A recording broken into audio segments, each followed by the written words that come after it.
Nanti Pak Joko nang kene kono. Nang kono rek kumpul arek-arek.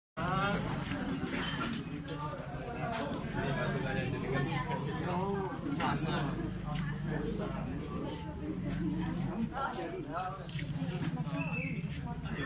Oleh saudara Musafir, waktu dan tempat dipersilakan.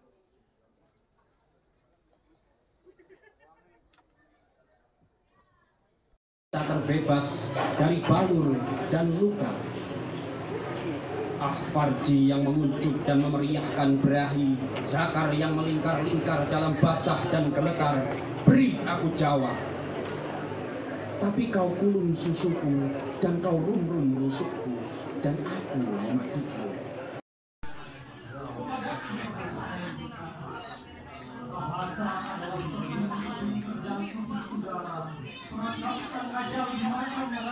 Berunduk ingin mencium bercak darah di tembok, tetapi urung.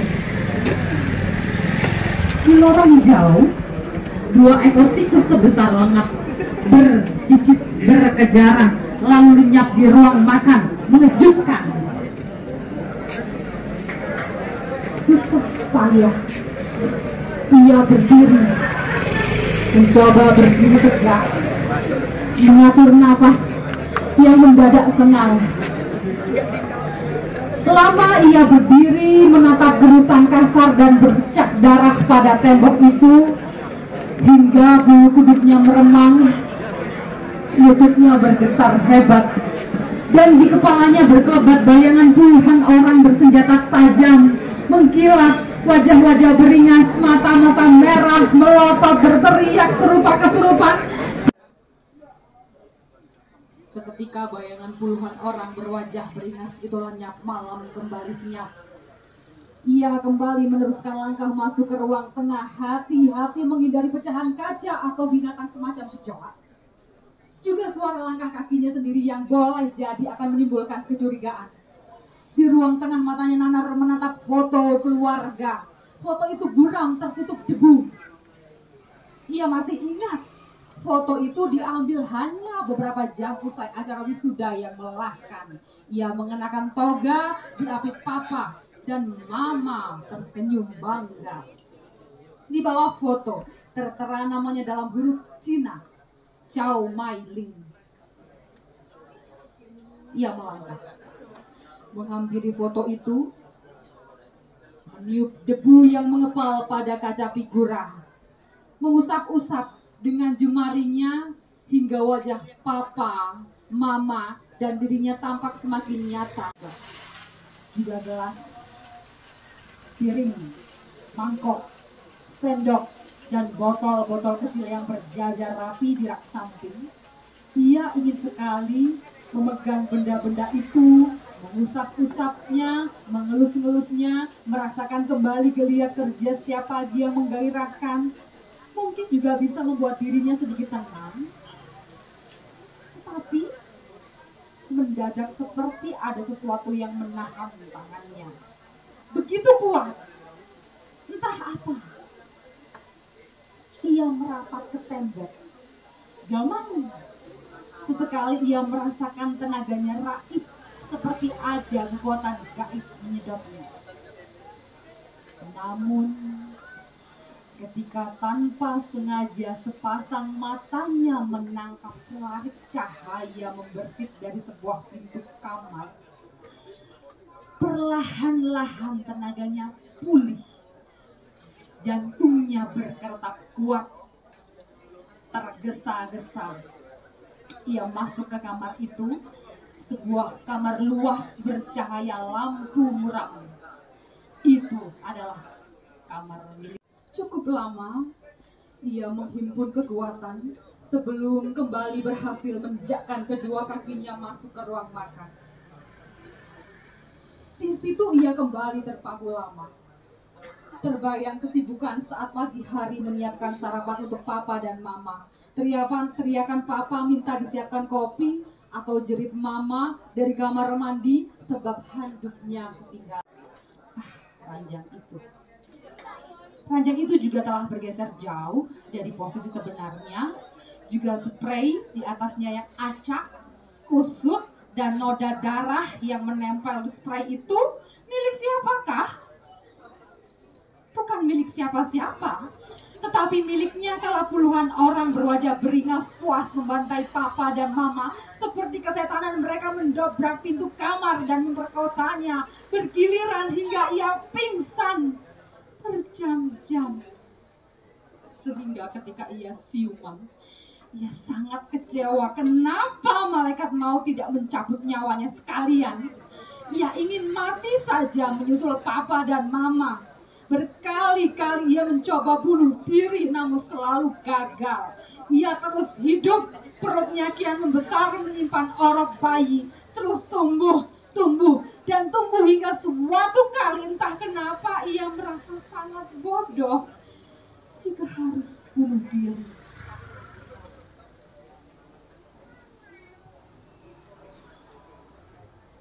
Ada banyak ruangan sebenarnya yang ingin ia lihat, sebab kenangan yang terus mendesak di batu kepalanya. Tetapi ia takut waktu beringsut cepat. Sebentar lagi pagi tiba, pagi yang akan membuat wajahnya pucat. Ia harus segera meninggalkan rumah itu sebelum terang menyentuh tanah, sebelum orang-orang keluar rumah. Selain itu, ia memang mesti segera kembali ke hotel sebelum anak laki-lakinya bangun, lalu menanyakan keberadaannya. Waktu beringsut cepat, sebentar lagi pagi tiba, pagi yang akan membuat wajahnya pucat. Ia harus segera meninggalkan rumah itu sebelum terang menyentuh tanah, sebelum orang keluar rumah. Seperti ujung benang sehelai, mudah luput dari lubang jarum. Ada kalanya sebuah puisi tak bisa menggenggam jiwamu. Ada kalanya sebuah puisi tak bisa menggenggam jiwamu. Kepadaku pernah ada yang berkata, bahasa adalah tebing-tebing terjal tipis udara, perangkap sang ajal di makam raja-raja.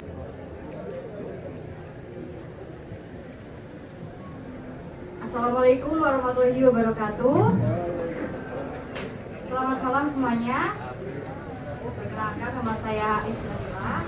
Pada kesempatan kali ini saya akan membacakan puisi saya. Mohon maaf apabila mengecewakan ya.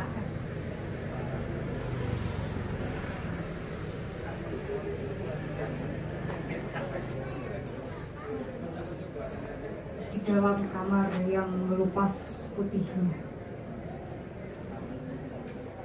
malam mengajakku meronggeng bersama cicak-cicak. Luka mengganti merayakan sepi yang purba, yang berdaulat pada mentari, yang menjelma partikel-partikel udara. Hujan mengguyur kamarku, sedangkan di luar sana atap masih berdebu. Kubuka jendela meminta payung, namun angin masuk membonceng guru. Tawamu adalah malaikat yang tak terbatas. Terbahak di meja kopi seluruh kota, di jembatan, di lampu-lampu jalan, namun tergemap di kedua telingaku. Terkejut, kasih, di sudut kedai ini aku berhasil menggapai palungmu. Mendengar desir-desir asing yang mendobrak pintu kesadaranmu. Aku mendengar senandung yang kau silap secerah mungkin, menyimpan kesepian yang akrab seperti cerutumu. Kau sangat cerdik menyembunyikan kosong pada segelas kopi kasih. Ketakutanmu sudah mengetuk di ruang jeda, dan bisu menari-nari, mengambang bersama senar-senar gitas di batas kesadaranmu. Tebingmu memiliki pawang. Aku pemabutnya. Tawamu adalah remahan roti kadaluarsa. Karena aku sudah mencapai palungmu, izinkan aku memungutnya. Sebelumnya aku ucapkan terima kasih kepada penyelenggara kegiatan ini. Walaupun gak ada satu orang pun yang aku kenal, tapi rasanya aku mendapat energi yang sangat besar dari teman-teman ini.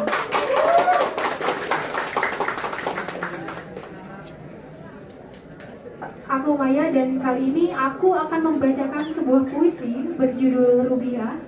Ini adalah salah satu puisi karya Asyad Zamzam Nur, seorang sastrawan dari Tasikmalaya.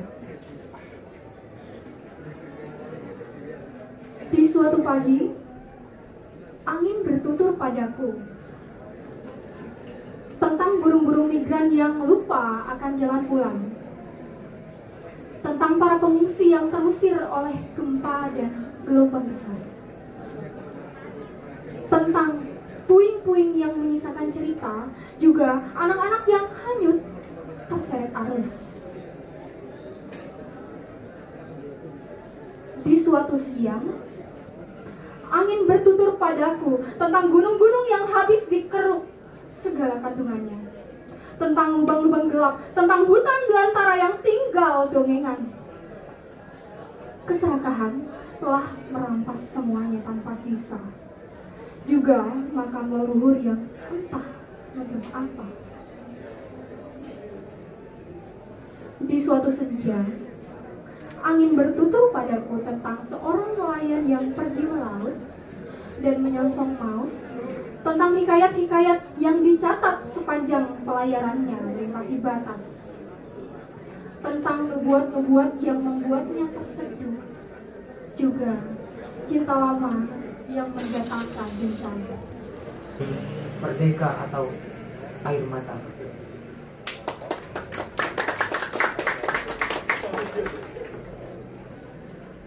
Merdeka atau air mata.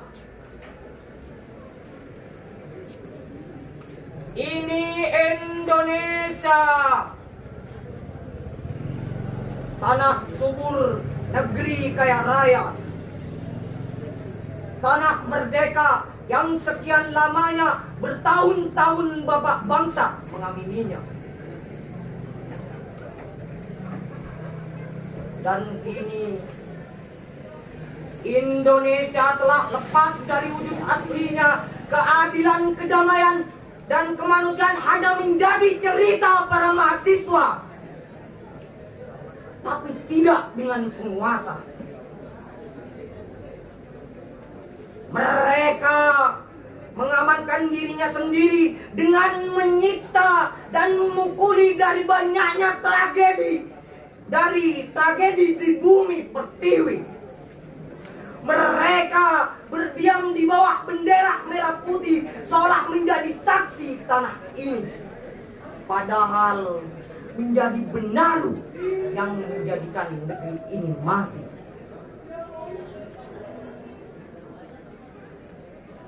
Tirani saat ini mentradisi, korupsi menyerupai bumi kami. Kulihat dengan jelas mereka sering mempertontonkan adegan di hadapan kami. Mereka sering mempertontonkan di hadapan kami. Mereka sering mempertontonkan adegan di hadapan kami.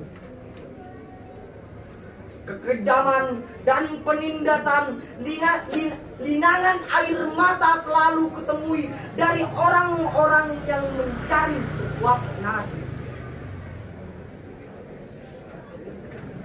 Bukankah selalu kukatakan, tangis itu terus menggerimis, Bukankah selalu kita saksikan bahwa yang mungkar selalu dan menggelegar? Bukankah selalu kita jelaskan tanah air ini sudah kehilangan kesejahteraan? Lalu kita bertanya, mengapa tangisan anak kecil menggema di sudut kota? Mengapa anak muda kehilangan pendidikannya? Dan mengapa orang-orang pinggiran berselimut air mata? Tapi kenapa mereka selalu menyiksa? Padahal kami adalah bangsanya. Tuhan, siapa yang tidak bangga pada hamba-Mu itu? Dulu mereka perjuangkan tanah ini dari segala fitnah dan keserakahan penjajah. Orang tua, anak muda, bahkan para perempuan, mereka sumbangkan keringatnya demi tanah kita merdeka. Bung Karno, Bung Hatta, Bung Tahrir menjadi saksi kemerdekaan tanah ini. Tapi kenapa Tuhan? Kini nasib kita telah berubah. Adegan kemunafikan selalu dipertontonkan, keserakahan selalu berkuar di mana-mana, kebebasan bersuara dulunya menjadi tradisi. Namun sekarang dibungkam tiada henti. Sawah habis di tanah kita yang agraris. Air mata semakin deras daripada hujan, dan gedung juga semakin subur daripada tumbuhan. Para pejuang dihilangkan haknya. 20 hari puasa sudah terlewati. Puasa Nara tak bolong sekalipun. Tahun ini Nara sudah bisa puasa sehari penuh. Meski di saat-saat yang berat, kadang Nara tergoda oleh segarnya es degan, tapi itu dapat disiasati dengan berbagi cara agar puasa tetap dijalani. Ibu dan bapak akan sangat bangga padanya. Nanti malam memasuki malam ganjil. Malam itu akan menjadi malam yang berbeda. Malam ganjil adalah malam yang penting. Nara tahu itu. Sedari siang, ibu sudah sibuk di dapur untuk persiapan membuat apem dan berkat. Nara yang berisi nasi gurih, serundeng kelapa, bakmi goreng, sambal goreng tempe, dan ayam lodo. Selain itu juga kue apem paling atas, kue kesukaan Nara. Semua makanan itu disebut berkat. Menurut orang-orang, berkat itu membawa berkah.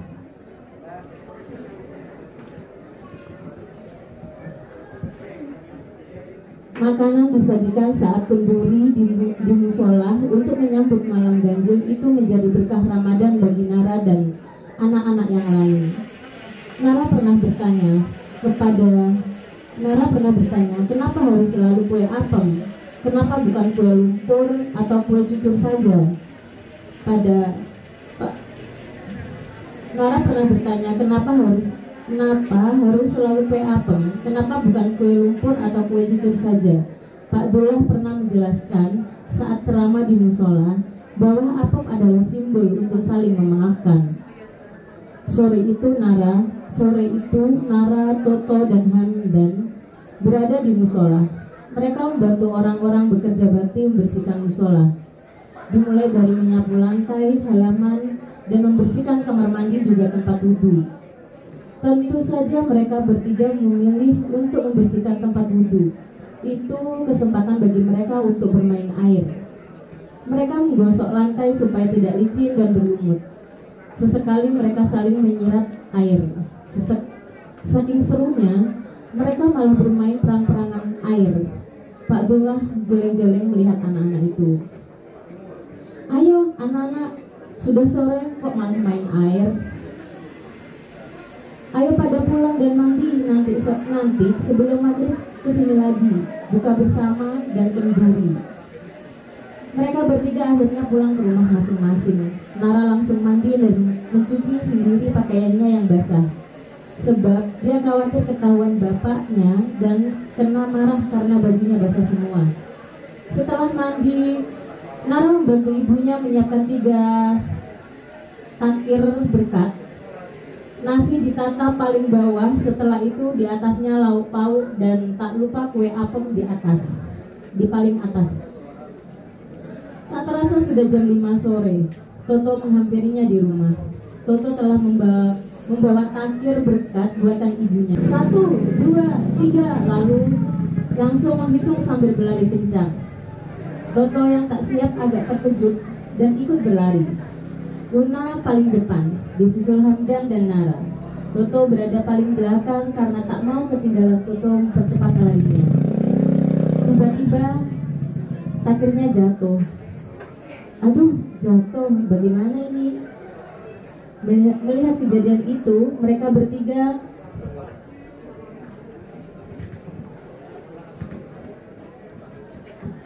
bertiga membantu membereskan takir berkat buatan ibu Toto yang acak berlunang. Nanti ibuku marah. Toto hampir tak bisa menahan air matanya. Ini kuberi 1 punyaku, kata Nara. Nanti kalau ibumu tahu kalau takirmu cuma 2 bagaimana?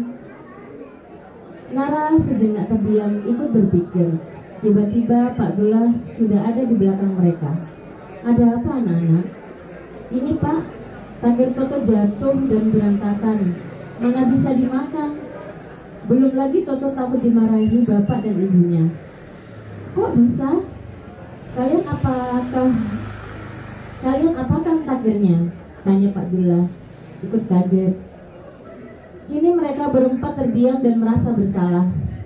Sudah, tidak apa-apa. Kalian kira ibu dan bapakmu akan berhenti menyayangimu hanya karena menjatuhkan takir? Tentu saja tidak.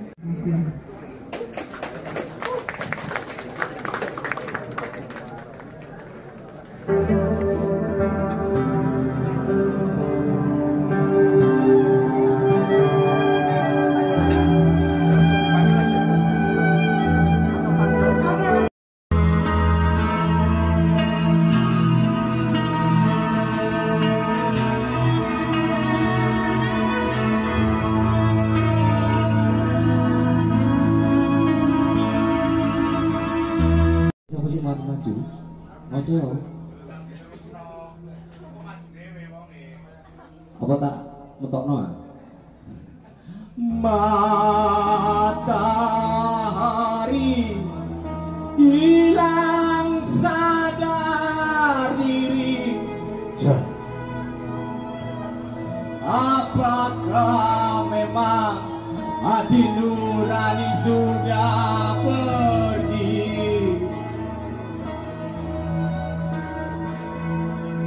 Meratapi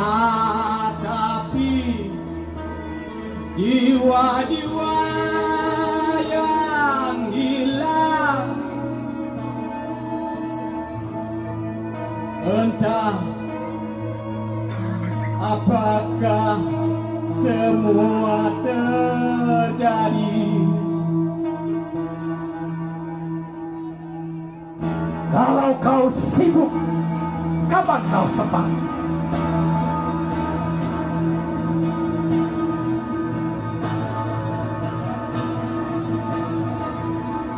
Kalau kau sibuk berteori saja, kapan kau sempat menikmati mempraktekkan teori?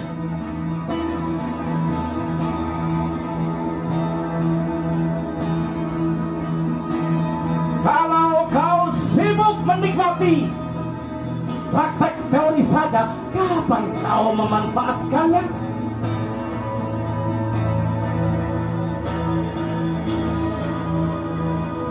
Kalau kau sibuk mencari penghidupan saja, kapan kau sempat menikmati hidup? Kalau kau sibuk menikmati hidup saja, kapan kau hidup? Kalau kau sibuk menikmati hidup saja, kapan kau hidup?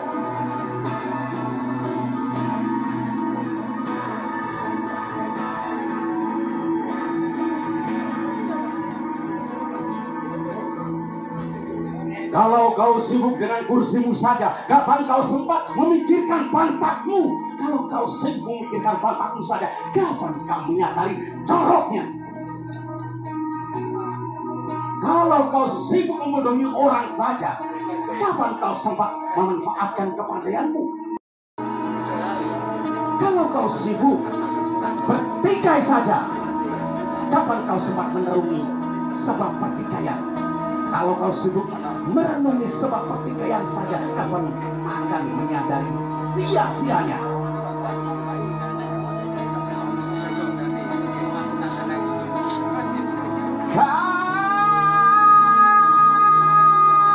Kalau kau sibuk bermain cinta saja, kapan kau sempat merenungi arti cinta?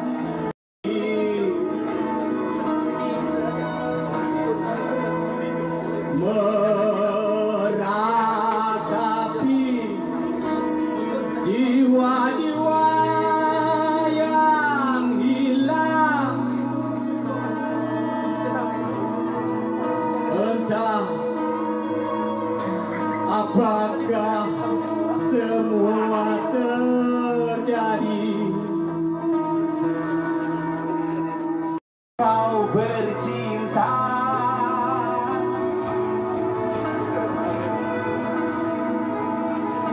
kalau kau sibuk berkhutbah saja, kapan kau sempat menyadari kebijakan khutbah?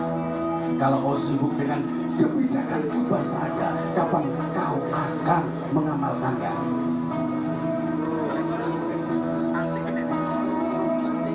Kalau kau sibuk berzikir saja, kapan kau sempat menyadari keagungan yang kau zikir? Kalau kau sibuk dengan keagungan yang kau zikirkan saja, kapan kau mengenalnya?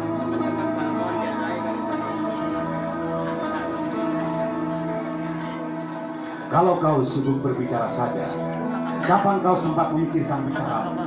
Kalau kau sibuk memikirkan bicaramu saja, kapan kau mengerti arti bicaramu? Bertanya saja, kapan kau mendengar jawabannya?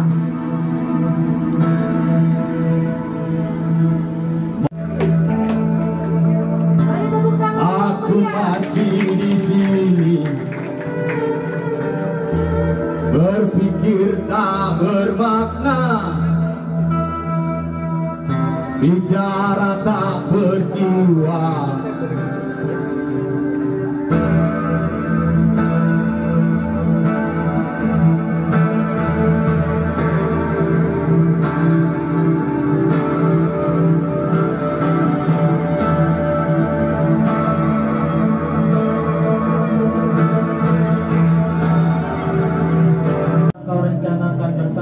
Negeri Seribu Bintang, yang akhirnya setelah nasi buruk menebas rotasi matahari yang ia tunjukkan bersamamu, kembali kau belum lega sebelum menenteng kepalaku di atas nampan perak ahli-ahli Taurat. Jika kau berulang-ulang mengajukan tanya, berapa kali kuasa maut akan lalu daripadamu?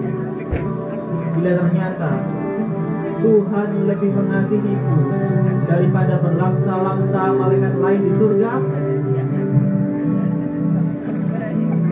kau dan namamu balik senyuman pasti. Sebelum maut berkelakar denganmu ingin menghabisiku,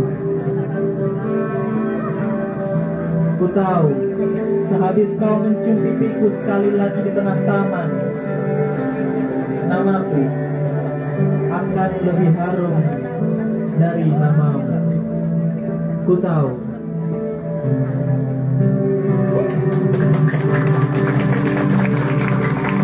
Nah, darah lagi-lagi aku tetap di sini, sembunyi tak berdaya, teriakan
bukan apa-apa.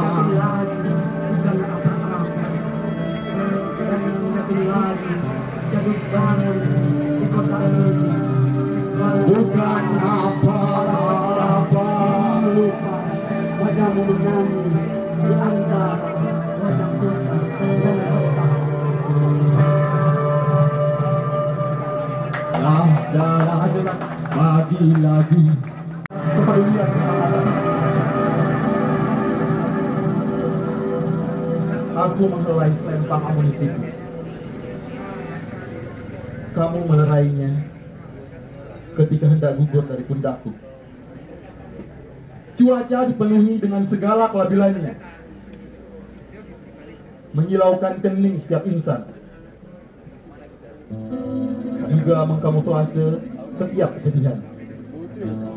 Sepanjang siang bertabrakan dengan genangan yang belum kering sisa semalam. Gelap sudah tanda seonggok dunia yang semalam aku melihat, berisi labirin yang menyesatkan dan mengundang tangisan penuh dahaga dari sumber mata air dari mata. Aku ingin melihat pelangi pada indah raut wajahmu. Namun cukup 3 warna saja. Warna harapan, kebahagiaan, dan juga cinta.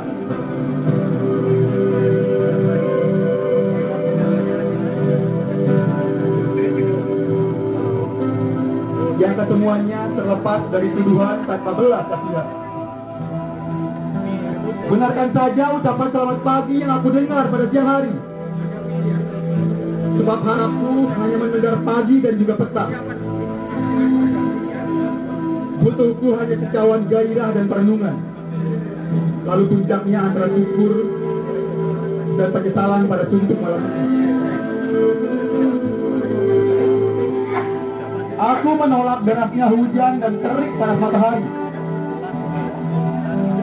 Menerima keseharian hanya berisi jingga pagi dan juga siluet sore.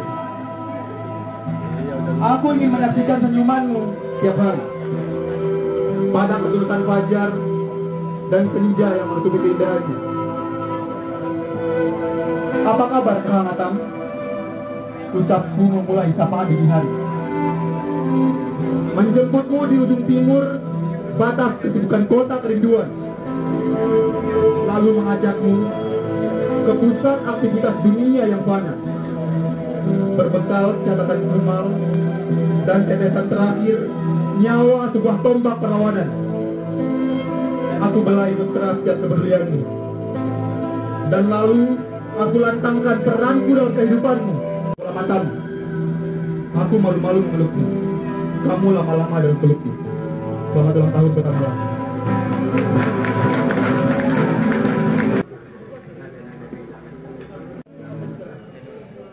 Jujur, ini baru pertama kali saya ke sini. Kalau boleh tahu, ini nama tempatnya apa ya? Taptawikrama.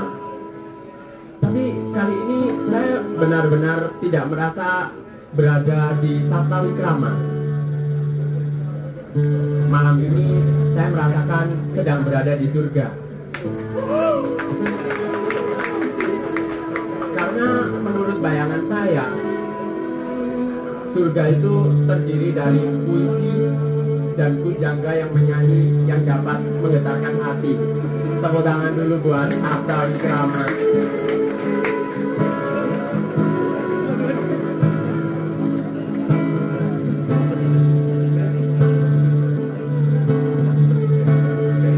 Di malam hari,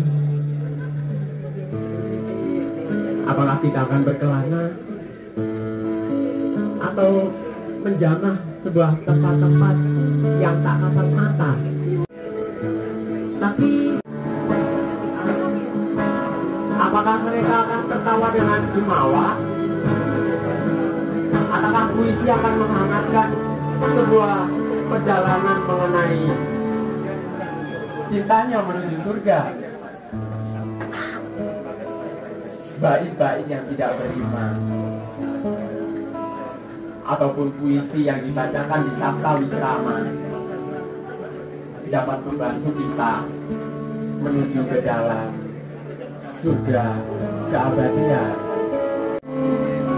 Dalam situasi sendu ataupun dalam rindu, kita akan berlayar ke dermaga, dan dermaga itu akan dipenuhi dengan lautan cinta. Berjalan menyusuri angin, melewati ombak, dan kita menerjang petapa.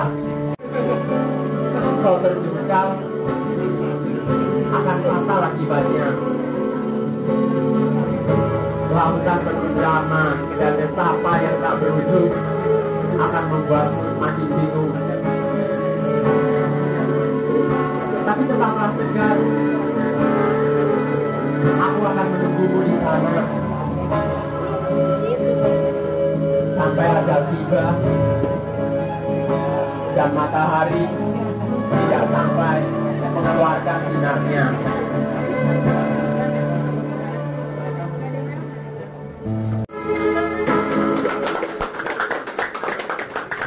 Bisa, cakep. Sobat mana? Bobo. Kita mana satu panggung mas ternyata. Ciancuk maksudnya? Waktu itu ada di daerah Jengkoang. Masuk. Kamu merem ya? Lebih tepatnya makhluk gaib. Oh. Terus kesan dan tidak pesanmu di sini. Apakah perlu ada acara ini setiap hari, setiap minggu, setiap bulan, atau 6 bulan sekali? Kalau waktu sih setiap detik ataupun setiap waktu perlu. Bulat kedua bola matanya tajam menyeringai kala malam tiba. Mengendus-gendus tiada suara, hening seperti tidak ada apa-apa. Datangnya ia seolah-olah memberikan sinar cahaya dari langit yang gelap gulita dan selalu mengeluarkan suara yang sama. Suara yang aku rindukan. Datang ketika rasa lapar menghampirinya. Tubuh mungilnya mengalahkan cintaku kepada manusia. Sekalipun berbeda bahasa, tapi aku mengerti ia paham dengan apa yang aku kata. Ia lebih setia daripada manusia. Bau ikan goreng jadi kesukaannya, paling peka di antara bau-bauan yang ada. Sungguh kita Tuhan yang maha istimewa. 2 tahun bersamanya, merawatnya dan kasih sayang dan cinta, tapi dunia hanya sementara. Betapa hancurnya perasaanku ketika Tuhan memanggilnya. Dia makhluk kecil yang tak tahu apa-apa, manusia kejam tak tahu dosa, racun ditebar di mana-mana, yang paling setia harus rela meregang nyawa dengan mulia berbusa.